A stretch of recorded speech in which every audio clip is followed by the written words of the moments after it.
तो कमरिया जे हमरा बुझी है न छोरी तू गुम्मा गे धर पकड़ या स्टेज पे तोरा ल लेबो छोरी चुम्मा गे धर पकड़ या स्टेज पे तोरा ल लेबो छोरी चुम्मा गे ल लेबो छोरी चुम्मा गे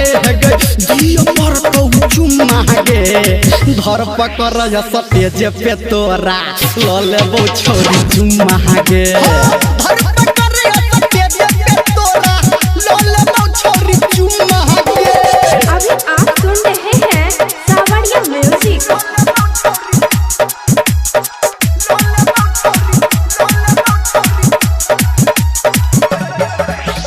डीजे सुमित सतीश रैमा।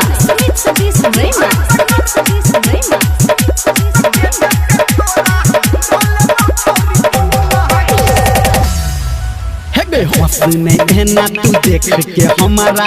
अपना कातिल नजर से नाचेले एला तो नाचिले पहिले बच के रह पकर से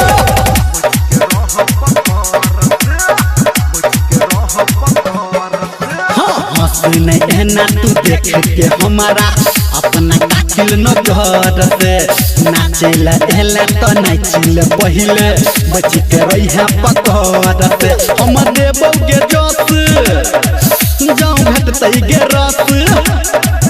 हम देबो गे जोश जाऊं भेटतै गे रस नहीं कर तू के तुम मागे धर पकड़ या स्टेज पे तोरा ल लेबो छोरी चुम्मा गे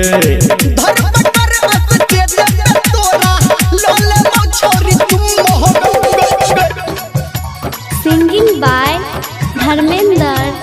निर्मलिया। डीजे सुमित सतीश रैमा।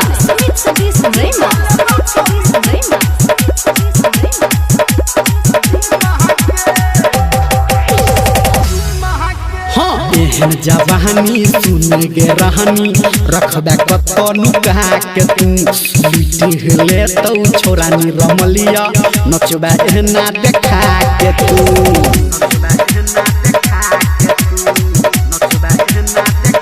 एहन जवानी सुन के रहनी रखबे कतो नुका के तू लुटी ले तो छोरा नी रमलिया नचबे एहना देखा के तू कहो राइटर बादल ये संजय गौतम छोला गल ये कहो राइटर बादल संजय गौतम छोला गल केकरो बुझी है न छौरी निकम्मा गे धर पकड़ या स्टेज पे तोरा ल लेबो छोरी चुम्मा गे धर